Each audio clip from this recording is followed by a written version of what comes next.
So hi friends, మీరు ఎప్పుడైనా గమనించారా? కూచిపూడి నాట్యం అని అంటారు కానీ నృత్యం అని అనరు.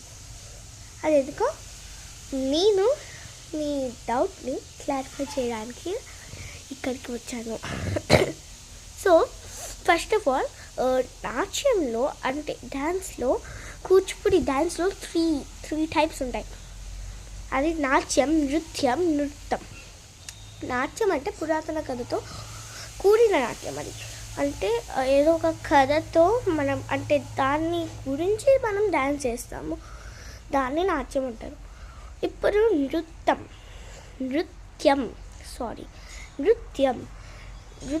అంటే రసభావన సాహిత్యంతో కూడిన నాట్యం అన్నమాట. అంటే మంచి సాంగ్తో పాటు స్టెప్స్, అర్థమైనా? సో నృత్యం అంటే ఇప్పుడు జతిస్వరం ఫర్ ఎగ్జాంపుల్.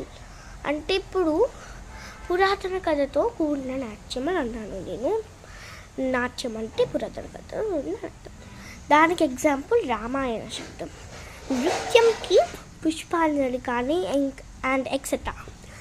సో మనకి నృత్యంకి వస్తే ఏం పాట లేదు, కథ కూడా లేదు. Just dance steps, hand movements and emotions. Emotions కూడా ఉన్నావు.